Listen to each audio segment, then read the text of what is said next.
Hello everyone, welcome to our Egyptian online seminar group. First, keep your microphones off. Then, if you have any questions, you can ask our speaker during her presentation or after her presentation. I have great pleasure of welcoming Professor Jasmijn Bol. Jasmijn Bol is a professor of accounting at Tulane University. She has published articles in top-ranking journals, including the Accounting Review, Journal of Accounting Research, Contemporary Accounting Research, Accounting Organization and Society.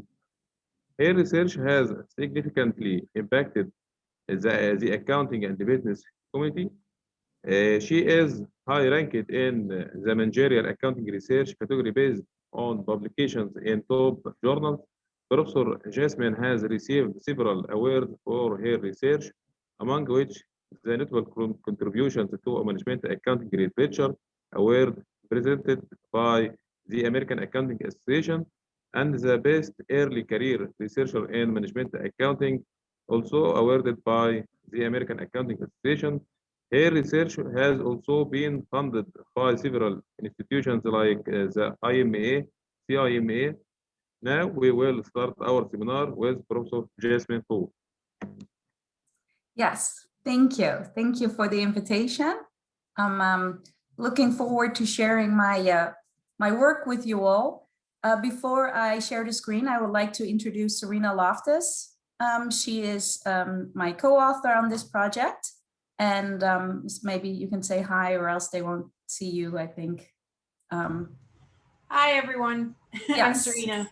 Yeah, so that's Serena, and she is a co-author on this project that I will be presenting today.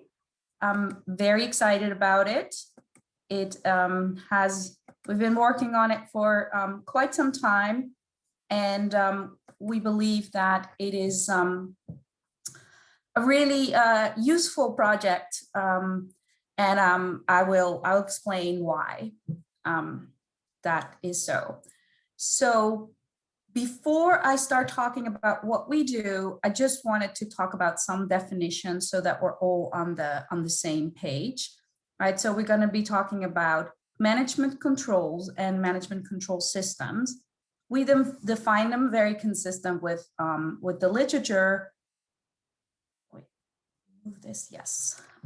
As actions undertaken by the organization to increase the probability that employees will undertake actions consistent with the organization's desired objectives. And then the management control system is the combination of those management controls. And why is I'm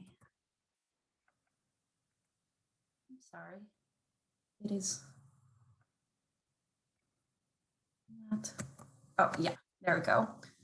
And then the objective of the management control system, also used that very consistent with prior literature, is that these management control systems are put in place by the organization to influence the likelihood that employees undertake actions that lead to the attainment of organizational objectives, right? So we have management controls, they help the organization reach its objectives, get employees to work towards the organizational goals. And there's been a lot of research on this, right? For more than 50 years, scholars have been looking at management control systems in different disciplines, applied different methodologies. And this has created a very rich literature, but also a literature that is pretty hard to kind of understand and contribute to, because of all these different people that have contributed in different literature streams. And so I've always liked the expression that you can't see the forest for the tree. And that's kind of how we think about how complicated sometimes it can be to really understand what all has been studied, especially if you just start in the area, because different language, because of different approaches, different underlying literatures. So what we're doing in this paper, in this project, is we're providing a systematic methodology for analyzing these research studies, including a graphical representation that helps people to really understand the better understand the underlying research allows them to compare different research streams and get a better understanding of how a control contributes to the effectiveness of the management control outcomes, right? So it is a tool that can help have a common language so that we can all better understand this very rich, but also sometimes maybe a little bit confusing stream of literature. And so by having a common language that focus on common elements, we believe that it helps people better understand this literature, and also facilitates people to contribute to that literature. And as I will talk about later on, we really, when it comes to how controls contribute to the management control outcomes, we really distinguish between how control can motivate employees and how it can provide enough understanding, direction for employees' effort to go to the right tasks. I'll talk about that more. So we believe this complements earlier studies, like obviously in a research area that is so rich, where there's so many papers, there's also been literature reviews and frameworks. And we believe that what we're doing is a complement to what's already there. We're not trying to build a framework that is slightly better. We think that our approach is quite unique, and it allows for something different, because it really focuses on why management controls are effective. A lot of the literature reviews and frameworks focus on a specific control, and they focus on the elements of that control.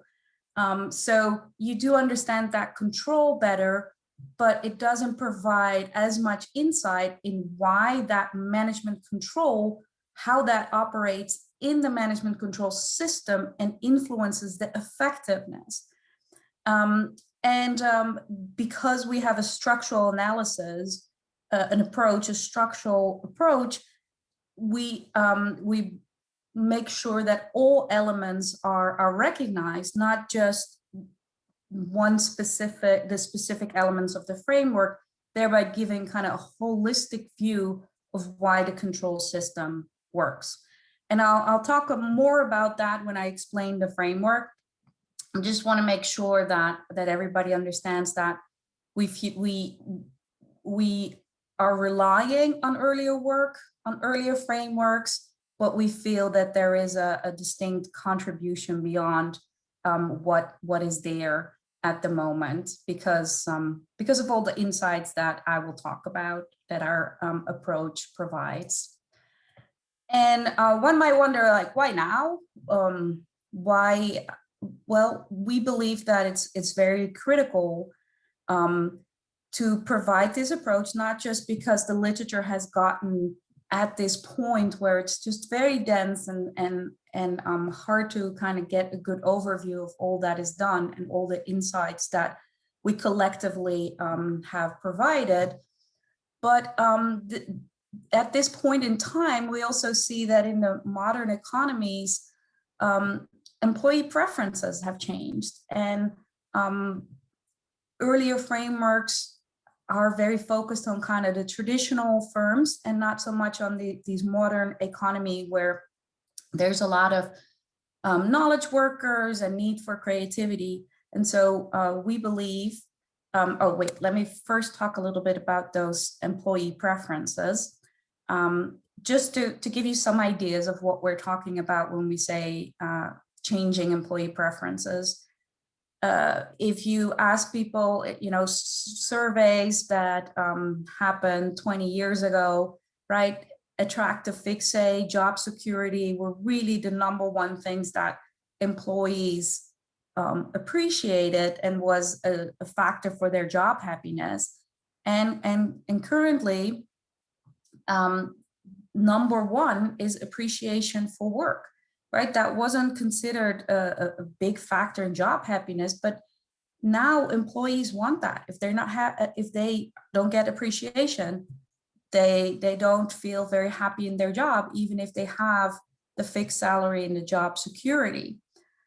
Another example of this is that more employees are more and more, they want to work for organizations that have a social conscience, right? And we see that especially in the younger generations, this is very important. The importance has increased for all employees, but especially in those younger generations, people care about what type of company they work for. And so we believe that it's therefore very important that in our analysis that we focus not just on our typical extrinsic rewards, our bonuses, our pay, but that we also think about the non-extrinsic rewards that are becoming more and more important for these knowledge workers to improve creativity. So we think a big contribution of kind of our approach and our way of kind of thinking about this literature, about these studies, is that we really classify between the extrinsic and the non-extrinsic, and that we also really distinguish between what motivates somebody and what directs their effort to the right organizational actions. And in today's economy, that is just more important than it was, let's say, 40, 50 years ago. So we feel our structured approach is really helpful for today's economy. So hopefully you have a little bit of an understanding of why we think this is important. And then I would like to move on to actually talking about our structured approach, unless anybody has a specific question right now, because I know sometimes it's hard to understand if you haven't seen the whole approach that we are presenting. So the way we went about it in our papers, we kind of really followed iterations, because we feel that sometimes if when we started talking about the final kind of graphic representation that we had and all of the insights, it became very overwhelming. So we decided to present it in iterations, so it's easier to kind of understand why we build it the way we did, and to see how each element kind of contributes in some insights that are helpful in better understanding management control research. And so we start out with our first iteration, and we introduced the entity relationship mapping approach. It's a visual representation, and we believe it really helps in our understanding. We all know that sometimes we like to draw out our models, so it makes more sense in our head. And entity relationship modeling is very widely used in organizations to organize data. So we thought it was very suitable for our purpose. And so the nice thing about this entity relationship modeling is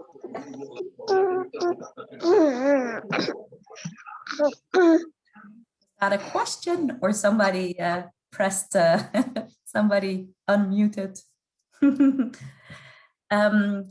Yeah, so I'm saying the nice thing about this entity relationship modeling is that it really distinguishes between entities and relationship. It forces you to not just draw entities, but also to really make the relationships between those entities clear graphically. So in those, in the entity relationship modeling and in our structural approach, so the rectangles depict entities and the diamonds depict the actions connecting to entities, right? So you get really a sense of the whole process, not just of the elements of the process. So couple of, we don't need to go into the nitty-gritty of entity relationship modeling, To understand our approach, you do not need to go into the nitty-gritty, just two things that are important. Whenever you see a diagram, it's a set of entities and relationship rather than solely a single one, right? So there can be a lot behind the symbol. And entities and relationships possess attributes or distinguishing characters. So they are also explicitly modeled. So this is our ER model for iteration 1. So what you see, right, a typical relationship between management controls, right? Here are controls. They influence the control outcomes, and the controls have attributes, right, that can be explicitly laid out. And we show that there are moderating factors that influence the relationship, that moderate the relationship between the management control and the control outcome. Okay. So in our paper, we go through some examples. We take papers and then we model them this way. I'm not today, because of the sake of time, I'm not going to go through the detailed, because it would require me to explain the paper, and that might be a little bit too long, but I just wanted to mention it, that, you know, if you find this interesting, it's helpful to also look at the papers that we mapped out to help you with understanding how to map out your own paper or group of papers. So what are some of the insights that we get already at this point, right, with this very simple model that we have so far? So it really points out not just the entities, but the processes. So other approaches, for example, Libby boxes are very often used and they're very helpful, but they tend to focus on the entities that are being studied without kind of being explicit about the process that influences, that drives that relationship. And so by making that explicit, it helps people to make sure that they also have that part clear. And it helps by connecting the moderating factor to those processes, not the entities, because it's really the relationship that is being moderated and not the entities. And by making that explicit, it's easier to understand what's happening. Also, by having the attributes in the study being explicitly stated, this helps. So you can imagine that if you map multiple papers and you do a good job of indicating the attributes, that you can see what maintained assumptions, limitations are happening. And you can see, oh, wait, this paper does not have this maintained assumption and this has, and that might be a driver of some differences. So we believe it gives a really clear picture of all the things that are relevant and sometimes not ignored, but maybe not as clear and therefore not always understood well enough.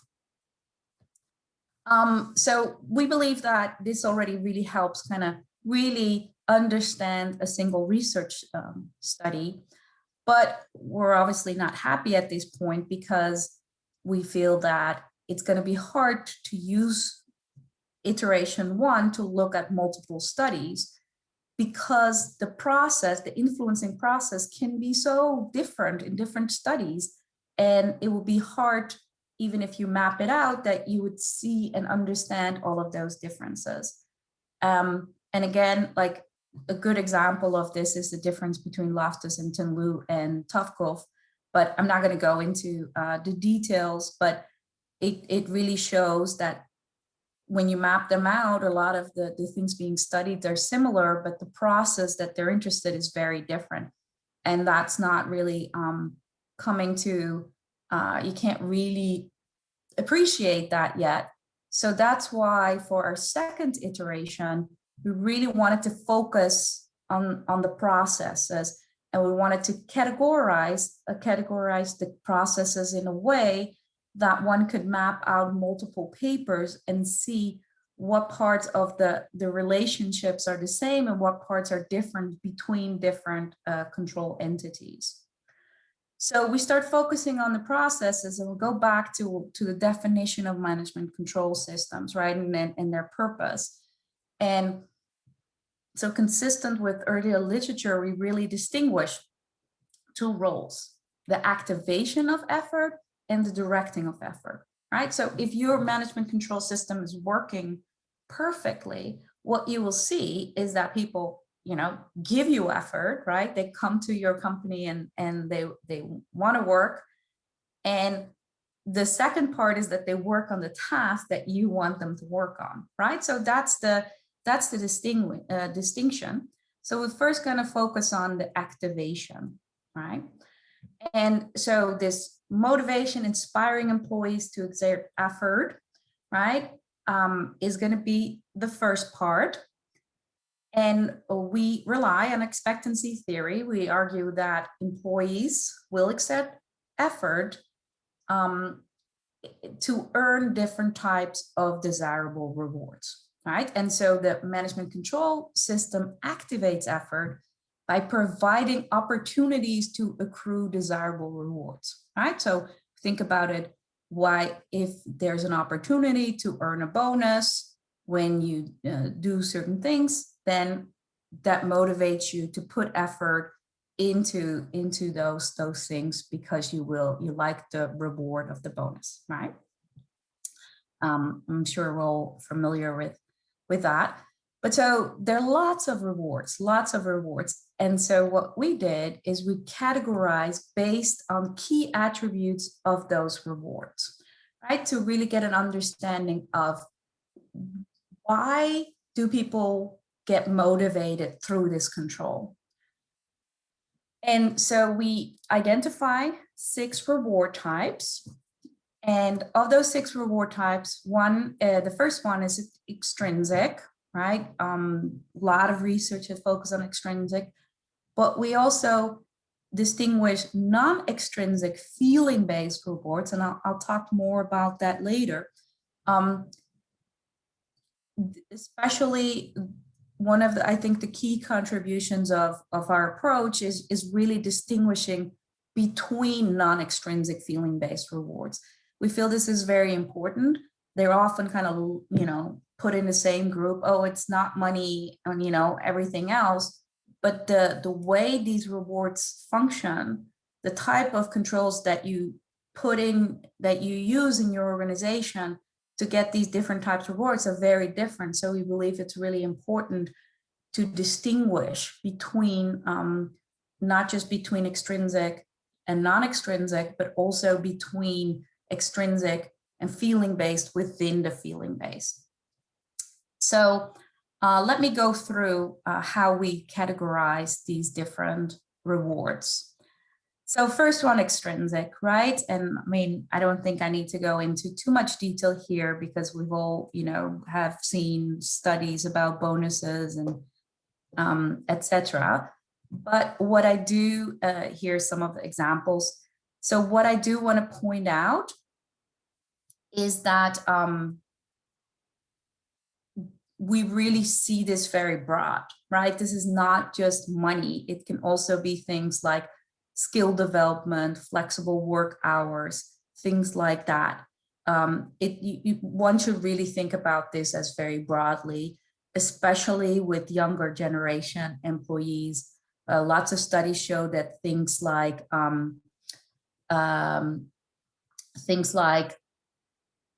flexible hours, more vacation days are really considered very motivating to younger generations. Okay, but then kind of what maybe needs a little bit more explanation and more thinking is the non-extrinsic activation, right? So the non-extrinsic feeling-based rewards, they work the same way in a sense that you want that feeling, right? You want that feeling, and that's why you are motivated to provide effort. But these feelings that we appreciate come from very different sources, and that's why we want to classify them further. So the first one is self-cognition activation. And so management controls, they can impact employees' self-cognition, right, which refers to how employees think and feel about themselves. So just a very simple example, right? If we all like positive feelings of competence, self-esteem, self-worth. So if we perform a task and then we get the reward of feeling competent about ourselves, we're motivated to keep on doing it, right? And so self-cognition also works that we would provide effort because we want to avoid negative feelings, right? We don't like shame. We don't like decreases in our self-esteem. So we might take on a task and put our effort into it because we don't want to feel bad about ourselves. But so this is really a reflection of like how you feel about yourself and not about how other people feel about you. And so examples of controls that provide this opportunity is, as an organization, giving feedback or communication, show appreciation, have tasks that are consistent with moral code, right? If employees are asked to do things that are not consistent with their own moral code, that creates a lot of negative feelings about oneself and can be very demotivating. So as I said, this is really about how you feel about yourself, but there's also about how we have a lot of feelings about how others think about us, right? We like to have, we like to be compared favorably with others, right? And so this could be others in the firm, but also others in society.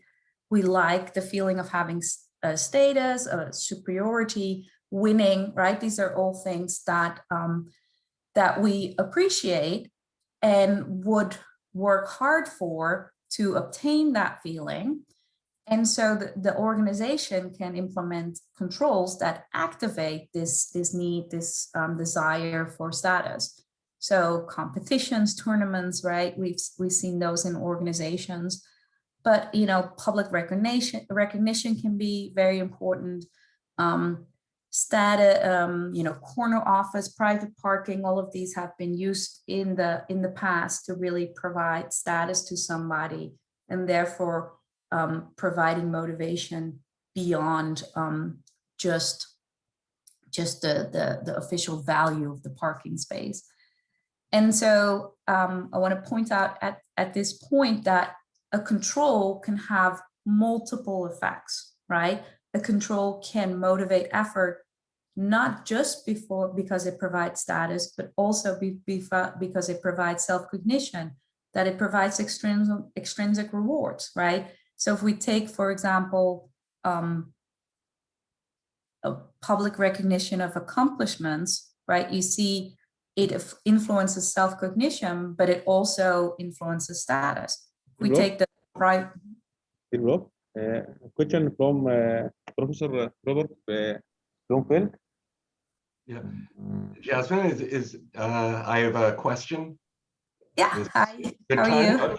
Hi, yeah. Hi, nice to see you. Glad to see you're feeling better. Yes. So just as sort of a high level thing, you started with the entity relationship framework, and now we're digging into the whole host of ways that that you can shape effort. And I guess I'm struggling a little to see how they connect. I had the I don't know if you saw this, you probably didn't in chat, but I wrote a comment about your comparison of Libby boxes and entity relationship diagrams. And the way I was thinking about it is that, Libby boxes, we usually simplify, keep them, because we just want to focus on this one theory, one causal relationship, maybe a moderator and or a mediator, but very little about the setting. Whereas it seems like the ER diagrams are really good for spelling out what's going on in the setting. Just, oh, well, you've got a principal and an agent and these two controls, and and here's how they all come together, as opposed to just the psych theory. And so now that you're going so far into, the different types of status and, et cetera, do I have that wrong? No, so maybe I can show you this, skip ahead and we can come back.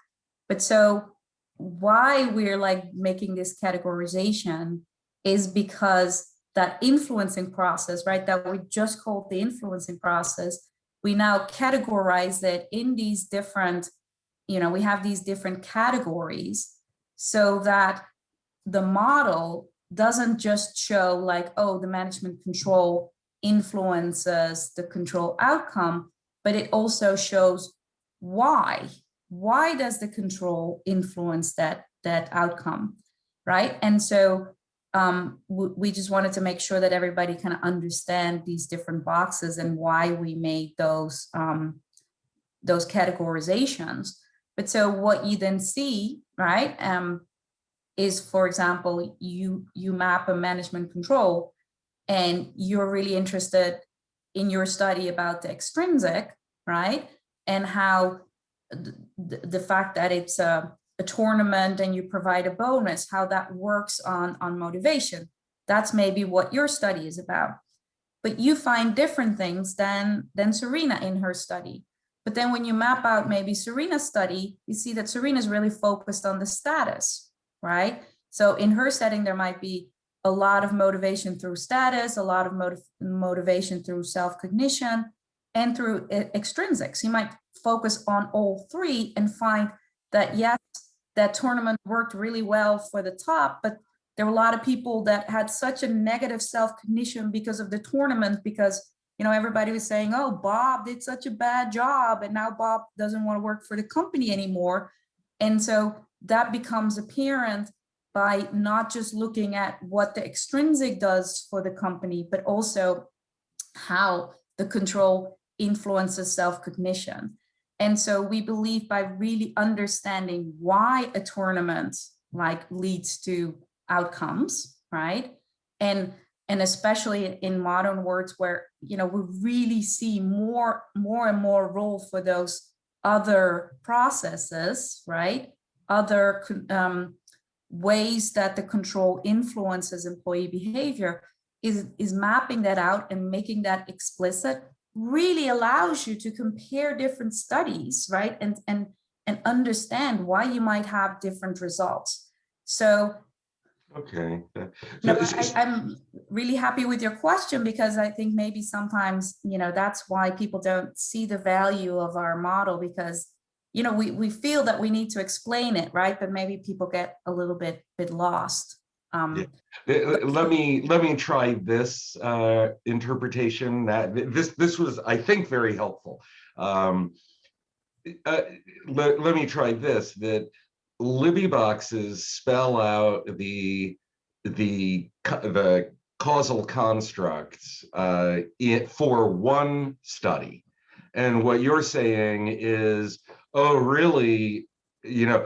What your framework is going to do is help me see where those constructs from that one study fit in a broader framework of a bunch of related constructs. And so I could, oh, so this is why my study is different from Serena's, because I'm focusing on extrinsic incentives, she's focusing on status, even though our manipulations may actually be pretty similar. Yes, exactly. Okay. That helps. So it allows you to kind of, and I nothing against Libby boxes, right? They're obviously very useful. We've all been using them, right? And they have their function and they're great for what they're designed for. But it simplify, right? To tell in 2 seconds, well, I'm studying the effect on X and Y, right? But in that simplification, we're missing out on a lot of additional things that are important, additional attributes, moderating factors that if we don't make them explicit, we might not understand why two studies are so different, right? They might have exactly the same Libby boxes, but we're looking at different things. Or, they might both be a tournament, but then the attributes of the tournament might be so different, right, that they create different processes through which there's activation, which explains the differences, right? So we believe it can help with your own study, right? By making it more explicit, especially, I've used this with doctoral students and say, okay, let's now really like fill this in, right? And really see what we're thinking is going on here. But it can be extended to multiple studies, right? Understanding differences.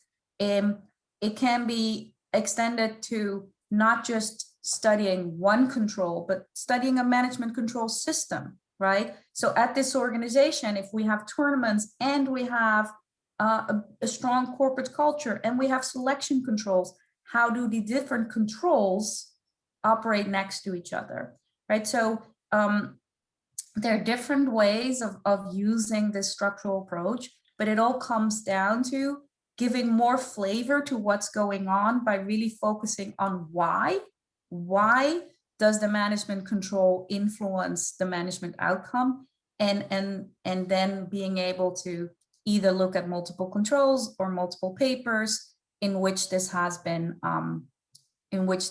studied. With the common language, it makes it easier to see similarities and differences and gaps in the literature. Thanks. Okay, so we kind of had that in between, but I think I will go back because I do find it's important to kind of, understand these different dimensions. Prof, question from The wrong way. Rich? Yeah, hi, Jasmine. I'm Rich Montz. I'm an incoming PhD student at University of South Florida. I have a question. I had a very similar question to Bob's question about how do you integrate this entity relationship diagram with kind of what looked like almost a flow chart, or it's the Libby boxes. And I had a thought around the ERM model, and I have a kind of background in databases. And the advantage, like you're saying, is of that ERM model is it creates the relationship. And I'm wondering, this may just be a visual thing, but maybe using the situation as that relationship and kind of stacking those elements together as its own entity. So you have like an employee, and then you have your rewards that you're talking about. And that makes all total sense to me. Where I was struggling was how to kind of get that into what fits in an entity relationship model, and maybe using that interaction of all these elements as its own entity, as a relational entity, might be just a visual way to kind of a different visual way to make that intersection a bit more salient initially. I'm not completely sure I understand what you're saying, but I would love to hear more about it. I see Serena also making notes, so maybe we can talk offline about it later, because Sure, absolutely. I would love to benefit from your expertise in data modeling. That's a generous description, but thank you. If I could I hop in, Jasmine, and just say one thing? Could you show the first iteration picture?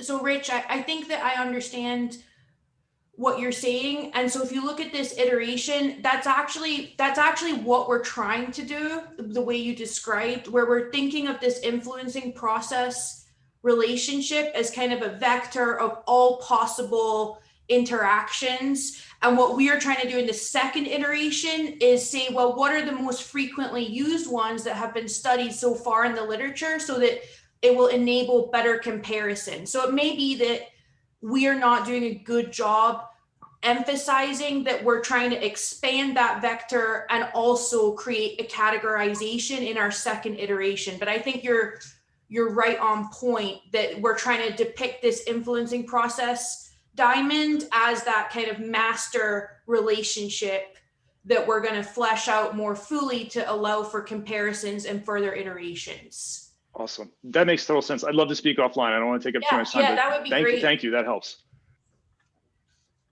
Okay, so we were talking about the type of non-extrinsic self-cognition status we talked about. Prosocial activation. So this is being motivated because you care about positive feelings that arise from helping others or experiencing strong interpersonal relationships. And you know, it's funny when we were thinking about this, right? And Lynn, my area coordinator and friend, asked me to do something, and it's like, why am I going to do it, right? What has motivated me? And it's like, I'm not getting any rewards. And I was like, it's because Lynn asked me. It's because of the relationship that we have, right? And so it can be positive because you want to support that relationship, but it also can be negative. It can be helping others that you know, but it also can be helping people that you don't know. Doesn't need to be your friend. And so examples here are mentoring relationship, empathizing beneficiaries of your work, facilitating workplace interactions so that friendships exist and people are willing to do things for each other. Then the next one is affiliative activation. And so this doesn't focus so much on you helping an individual, but on helping the organization because you're part of the community and you get value out of improving that community, right? So this can be because the organizational missions are the same as is the objective of what the organization is trying to do is also a personal objective. So think about nonprofits, right? We work hard for maybe our church, or we work hard for a dog rescue place because we want to rescue the dogs. But it can also be because you identify with the value of what the organization stands for, right? Because you believe that the organization is doing good, not necessarily through the products or what they're doing, but because what they stand for. Think about Nike having campaigns against racism, and a lot of people were very proud to work for Nike because they identified with that and they appreciated their organization for standing up for that. And that's what's made them more motivated to work hard for the organization. And again, some examples, right? You can hire people that shared organization values, train, host events to promote. And so I hope that it becomes really apparent that when we think about the management control system, we're really thinking about it very broadly, including selection, corporate culture, and all of these things, because all of these things help employees to be motivated. They all activate effort. Last one, extrinsic activation, and that really comes from task enjoyment, right? And so a lot of people said, like, I don't understand, because isn't intrinsic motivation everything that is non-extrinsic? And that's kind of like what we see as kind of something that existed in the literature when we didn't really think about intrinsic motivation much. And so it was just everything else. But for us, when we categorize, we're really talking about extrinsic activation coming from enjoying the work, right? And, job redesign, hiring people that like the task, are all of these things that really generate effort in employees. And so here, right? So we talked about this. We showed that influencing process, that relationship, like what does the management control do, right? Well, it might create motivation through extrinsic or status, or at the same time, multiple of these are at play.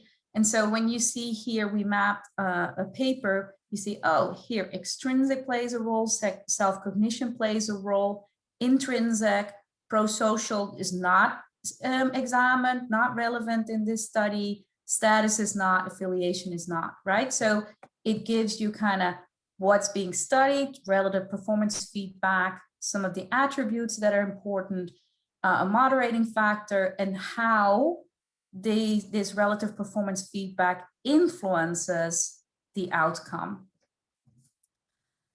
So there's really this focus on the why. Why is it generating this effort?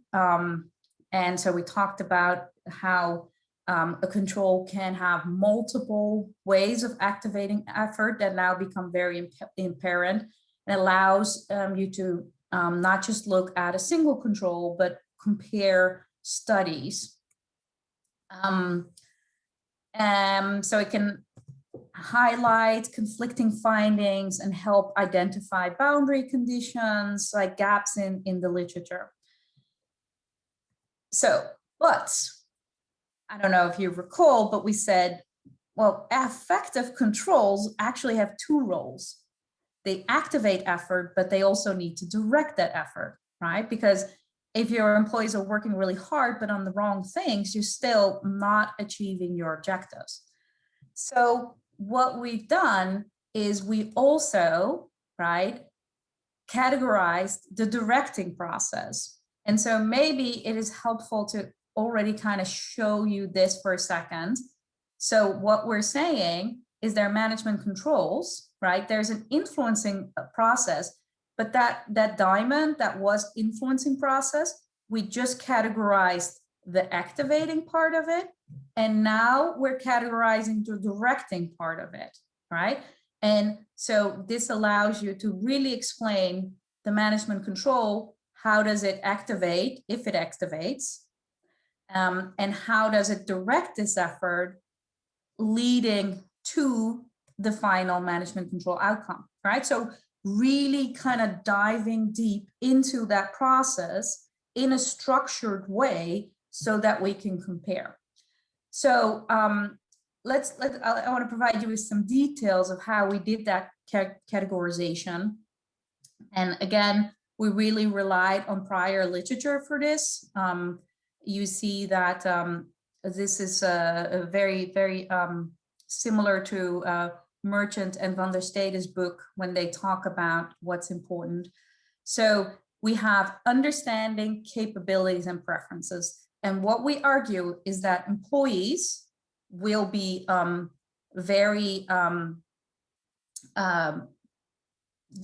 there will be good direction if all three conditions are met. So understanding, it's all about, you know what actions you're supposed to take and how to prioritize in order to contribute to the organization's objectives. And so it's important that we realize that controls that do that, like communication, right? Explaining causal linkages, these are all controls of the management control system that play a very critical role. And we believe it's very important that they get recognized for that, right? Because when I tell people I study management control systems and I talk about communication of mission, they're like, oh, I thought you studied bonuses. Like, yeah, bonuses is a control, but there's so much more that is necessary in order for a management control system to be effective. And sometimes, those other things are kind of taken for granted. And so making them more explicit, we think, has value, especially now in knowledge economies where it's not that clear anymore what employees have to do, right? So when we're all in the factories and people had to do the same thing all day long, that was really clear. But now, when you work at Google and go invent the new thing, right? It's not really clear what actions you have to take. So really understanding that mission and priorities is important. Other thing that is critical is capabilities. And that is comes from employees' ability as well, the set of resources that are available to the employee. Again, this is something that kind of was always taken for granted, maybe because everything was so straightforward. But in our more complicated organizations, this really becomes something that shouldn't be shouldn't be ignored. And so controls that can help are selection training, information systems, but also something that is very important, and I think often companies get wrong, is the provision of decision-making rights, right? That can really create a lot of problems, and it's part of the control system and really should be well thought out. So the last part of it is, right, if you want people to do take the right actions for your organization, they need to know what it is, they need to be able, but they also need to want to undertake these desired actions, right? Because they have a lot of effort, right? Like assuming that effort is all good, they have effort, but if they choose to put that effort into actions that are only of limited value or not even of value, right? This is the typical misalignment problem, right? Then it's still not gonna help your organizations. So a good functioning management control system has to make sure that the effort that is created is directed the right way and that people have the rewards for those actions that you want them to take, right? That there's not just effort creation, but also effort creation for the right actions. And so we've seen a lot of work on this, on the misalignment problems of bonuses, of extrinsic rewards, but there can also be misalignment because of non-extrinsic rewards, right? Think about it, just think about yourself, right? I mean, I like to work on my research and I do not like to be on all kinds of committees, right? And so I'm activated, I work hard, but it's maybe not always what Tulane wants from me, right? But I get a lot of intrinsic rewards out of doing my research. So misalignment can have a lot of different sources. So it's important to really map out what's going on. And that's where we think our modeling really comes into play, right? Because it can show, as I said, like how does the activation work and how does the directing work? And it's important to realize that one control might be very good at activating, but it doesn't direct, right? Or one control might be really good at directing, right? A rule, you need to do this, but it might not activate any effort. So it starts really to kind of show the importance of understanding not just one control in the management control system, but see, like in order to understand whether there's effective, right? The organization has an effective management control system.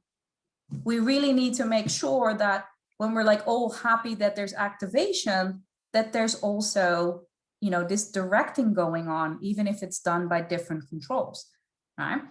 So now we can also see like, hey, maybe in the literature, we saw controls, right? That we thought would be very effective in creating, you know, it would be very successful. Oh, right, people are going to be very motivated. But then the company is not successful because the problem is really here. So it also really helps in kind of diagnosing for organizations, like, where's my problem? Are people not motivated because I'm not getting any of this? Or are people motivated, but there's a problem here, right? And so we actually, in our paper, we use Farrell, Caduce, and Towery to kind of map this. They look at an interesting paper where there is an incentive system, but they're not looking at this extrinsic part, right? Because we all kind of know that you can motivate people through bonuses, etc.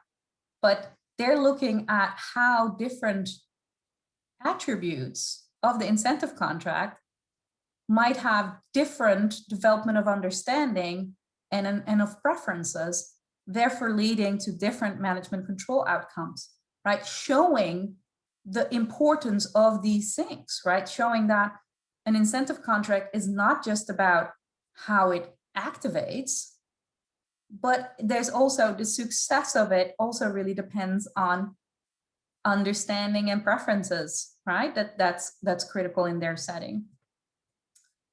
So insights, right? We talked about it a little bit already, but it's really kind of splitting out explicitly this activating and directing. We're not the first one to say that it has two roles, right? But we feel that by splitting it out, right, and forcing people to kind of think about both, things become more apparent, right?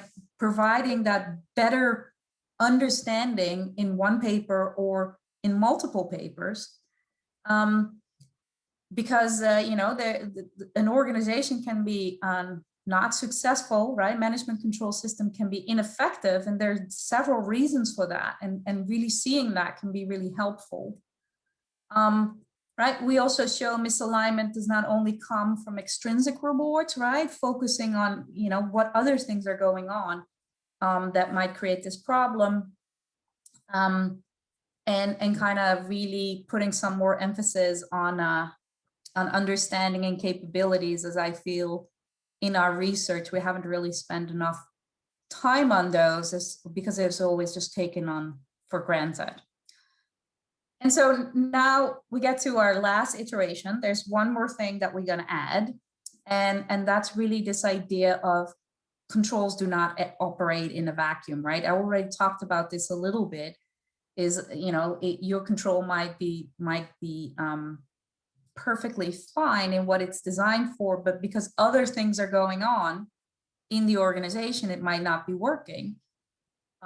So we really want our mapping and our common language to be able to talk not just about one control, but really to think about the broader control system. This is also, you know, this realization of how important it is to not just look at one control, but look at how that control operates in the management control system. The interrelationship between controls is something that's also not new. Like, a lot of papers have been starting to look at this. So that's why we obviously feel it's very important, right, that our structural approach really supports that. And so how do we do that? So we acknowledge in our system that management control systems are made up out of multiple management controls, right, that each have their own attributes. Then they have potentially a role in activating effort and potentially a role in directing that effort. And you can see moderating can happen in both parts of this influencing process. And so, as I said, like, we mapped out a couple of papers ourselves, and this paper by Abernethy, Decker, and Schultz is I think it's a really cool paper, and it kind of allows us to illustrate this idea. They look at both incentive contracts and selection controls and kind of how they work together, and they're asking, is it going to be a complement or is it going to be a substitute? And we feel that it really kind of allows us to can show the different relationships that exist and how why in some circumstances there might be substitution going on and why in some circumstances there isn't any. So having multiple controls and how they interrelate. And so we put this here in one model, right? But if you're like find that confusing, you can also choose to say, well, I'm going to make one for the incentive contract and I'm going to make one of the selection contract, right?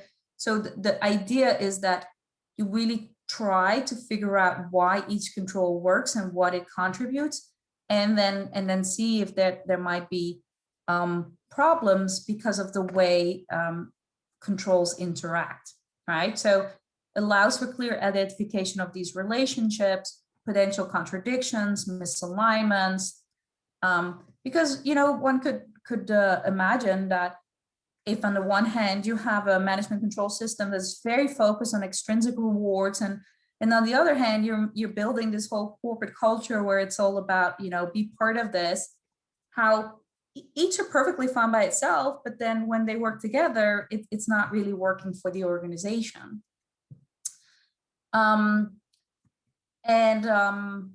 Yes, so I wanted to stop here to make sure that like this is our final kind of model that we come to. Well, let me put this one.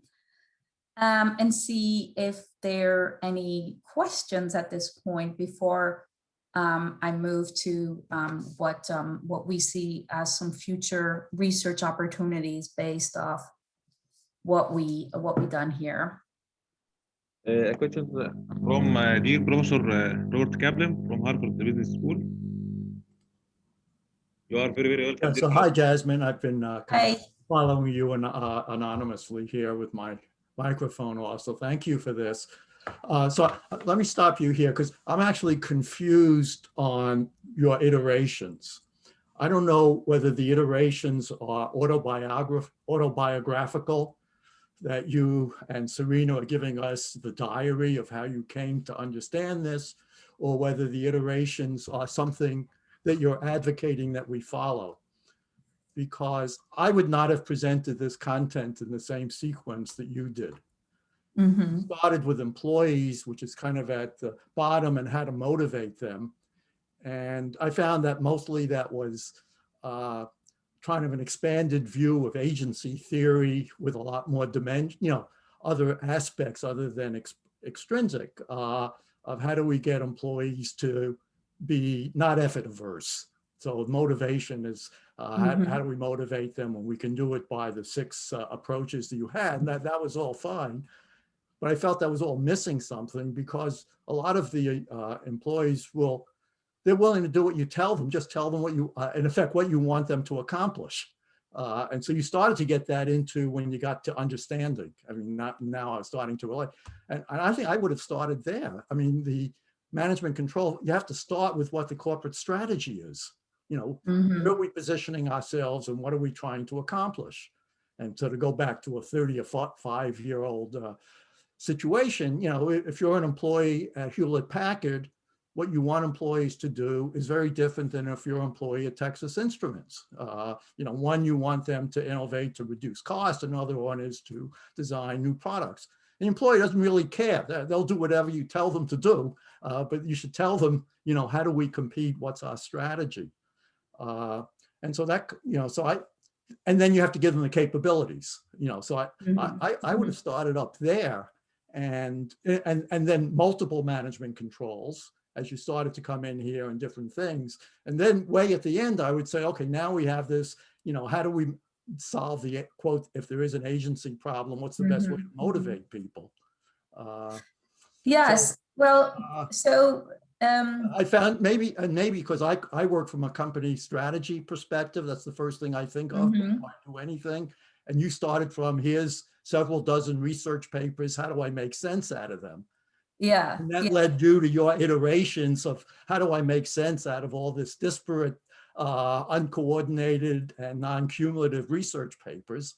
And I guess that's okay, but if you're really setting a framework for management control systems, I think you'll be more productive by starting from what control systems are supposed to do, which is help organizations communicate and implement strategy. Yeah.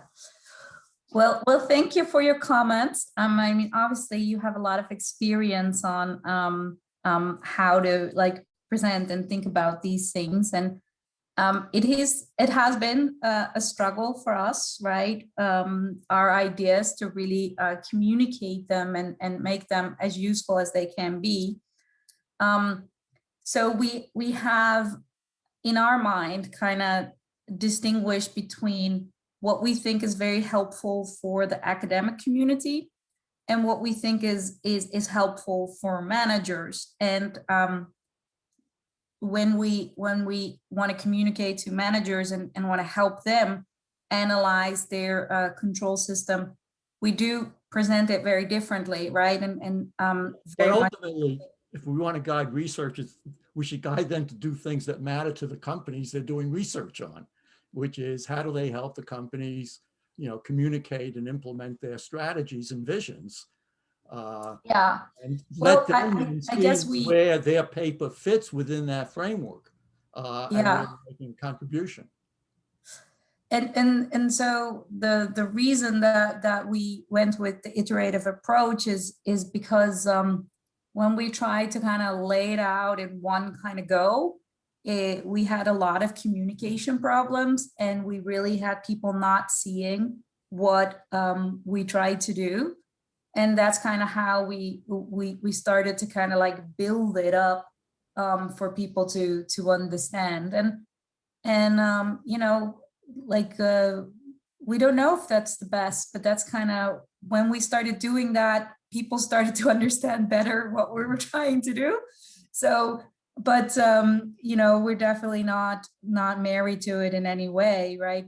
This is kind of the framework that we have, and these are the insights that we want people to have, and we're really open to suggestions of getting people to understand it better. So thank you for that, and we will definitely think about if that would be a better way for people to understand what we want them to understand, and people feel like this is a helpful tool for them to use in their research and in their comparison of papers and understanding the literature. Yes. Well, yeah, so maybe people like Rob or Tony Davila, who I think are on the call, can offer their perspective about what is a good sequence to present the content that you and Serena have helped create.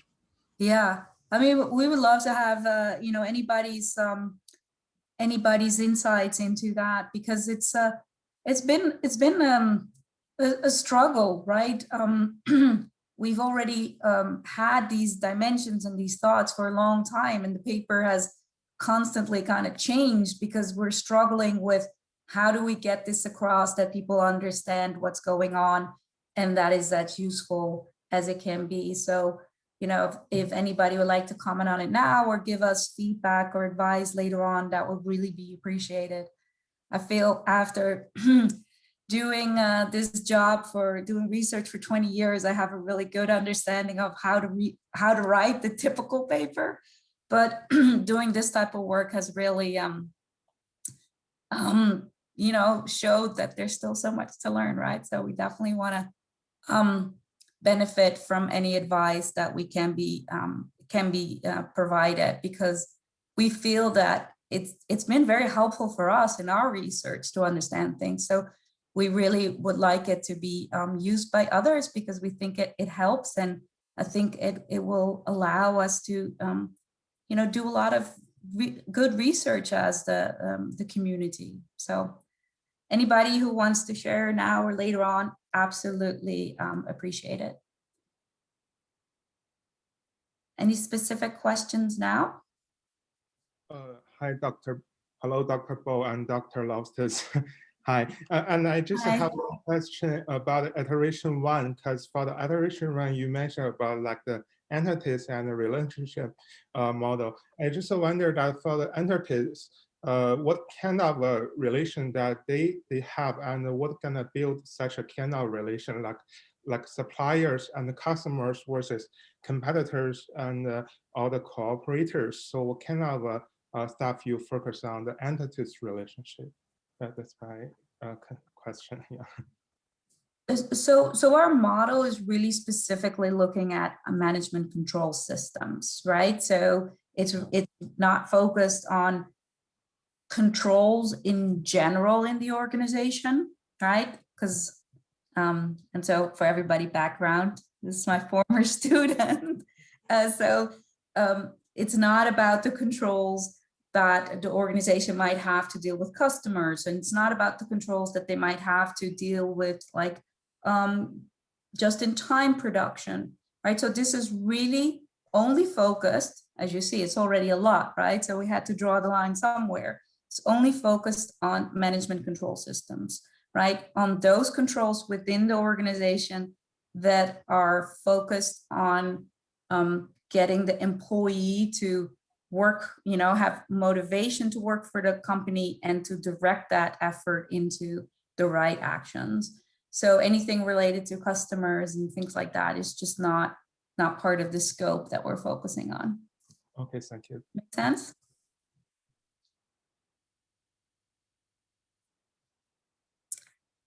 Okay, then I would like to talk a little bit, you know, it's always fun to talk about future research opportunities, right?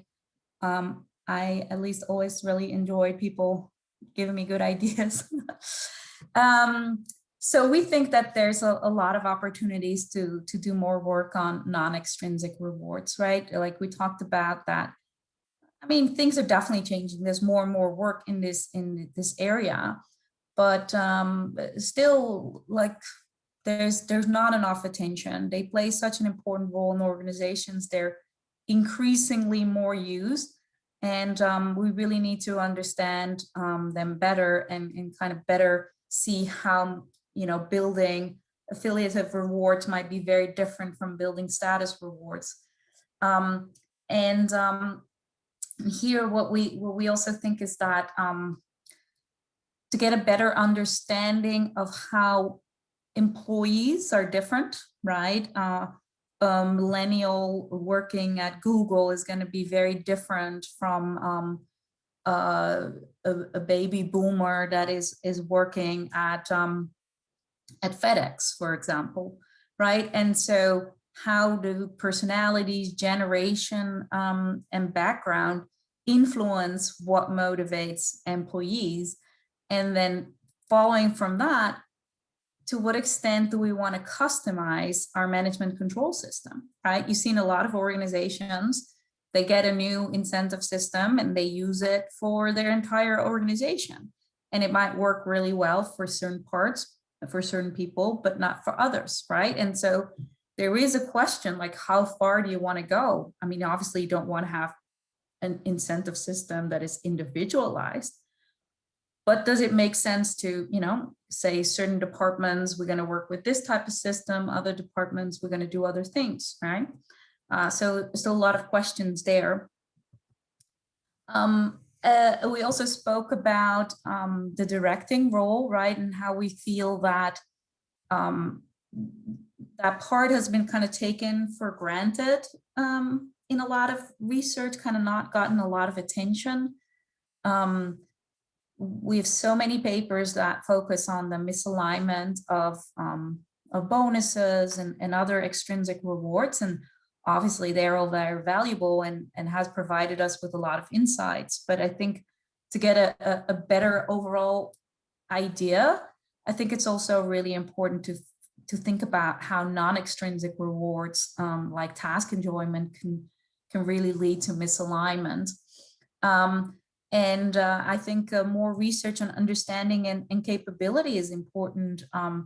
I would really like to see more management accounting researchers kind of, you know, take ownership of that part of the control system, right? Because when I presented this, and some people are like, understanding capability, how's that part of the control system? That's not what we study in accounting. And I think it's just a really missed opportunity, because it's very important. The management control system will not work if that part is not taken care of, and better understanding how controls that focus on that understanding and capabilities like interact with other parts of the control system, I think is very important. And there are a lot of opportunities for us to learn there.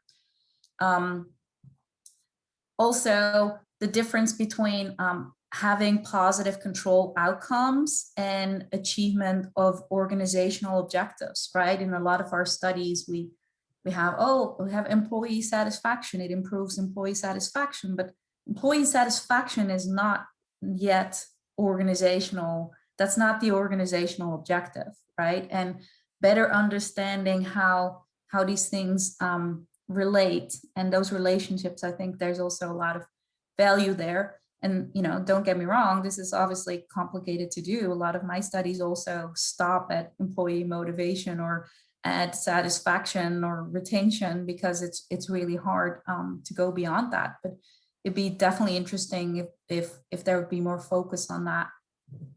And then kind of like the last kind of group of opportunities that we see has to do with this relationships of controls into control systems. It has definitely gotten more attention lately, but we still believe it's not enough, right? Like whether or not controls are substitutes or complements or contradicting, I mean, these relationships are unlikely to be constant, right? So we also need to understand in what circumstances would that lead to substitution. And then better understanding these different roles and how they interplay, right? So it's not just about, oh, I have a tournament and I have a corporate culture, but also how do some controls activate effort, but then create problems with directing, right? Think about a situation where, you hire a lot of people that, that love coding, and they all like to solve puzzles and they all enjoy that part. But in the end, you also want them to do administration, right? Like, you have a lot of motivation going, but it also creates some problems. And how can sometimes controls maybe rely on different dimensions, right, of creating that effort? Does that always work, or does it sometimes create tensions? So to summarize, right, what we try to do is to build an entity relationship diagram that really provides a structural approach of analyzing the effectiveness of a management control system, right? And you can use it for one control, one paper. You can map out multiple papers and then kind of see how they are different, where the differences lay, and how that might show gaps or contradictions. So we feel that it's really a holistic view of what's going on, where we really dive into the why, right? Why does a control work? What is the process underlying it?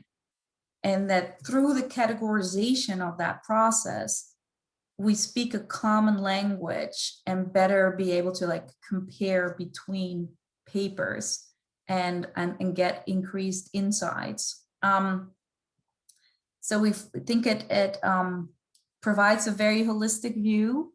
I mean, we don't try to be a literature review paper, but we did, our categorization is really from a lot of research from different disciplines, kind of bringing insights together to get that holistic view. So talked about the why, right? Really, I think very important that we emphasize that there are different roles, and that these different roles, that some controls are really focused on one role and the other, and that there are potential problems there. We think that all of these things that I talked about really help consumers and producers of management accounting research. I've had a lot of kind of discussions with people using this structural approach, and it really helped us to, better understand what was going on and see where, there's some gaps in the literature of things that haven't been looked at, explain contradictions. So that's what we feel the main objective of this paper and of our entity modeling of these relationships.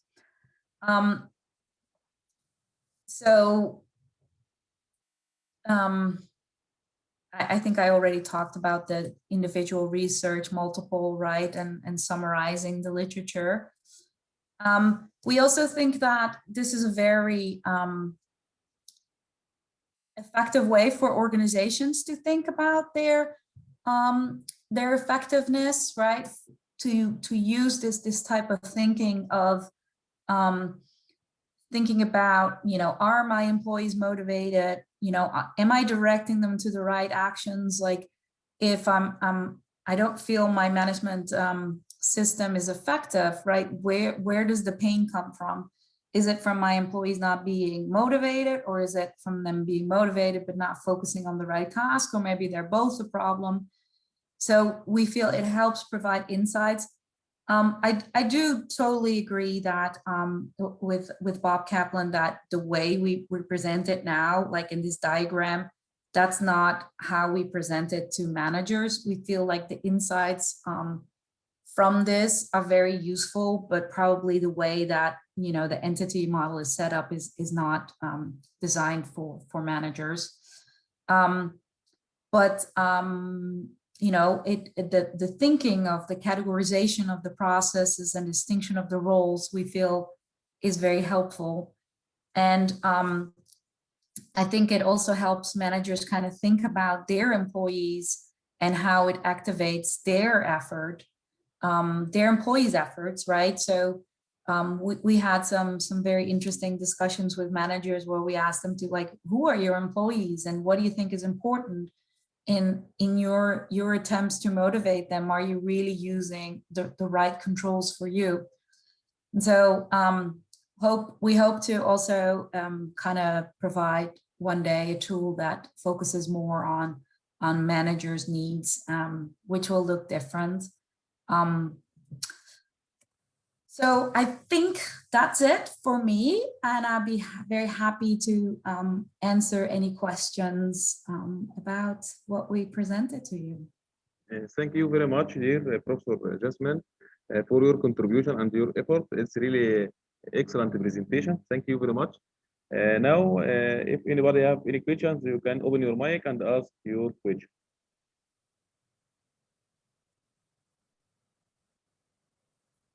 If there are any questions, yes, Dr. Nabil. Hello. Hi. Hi. Thank you for your interested research. And just we have to, if you back to the contribution, please. And I think someone they asking about you know, the customers is not involved in the control management. So how, if there is, you know, if you link as external you know, users in the management system of the customers, how is it valuable, or is you know, maybe they make more benefit for you know, how the consumers they know about the procedure and about, you know, the system, how it's going in the organization or the firms? Yeah, I think I apologize for this slide not being completely clear. When we talk about consumers and producers, we're not talking about the consumers and producers of the organization. We're talking about the consumers of management accounting research and the producers of management accounting research. So I'm talking about us, right? Sometimes we consume a paper by reading it and using it, and sometimes we write our own research. So the consumers and the producers are us, not the consumers and producers of the organization. Okay, it's clear now, yes. Yeah, sorry Okay. about that. Are there another question? If anyone have any question, you can open your mic and ask your question.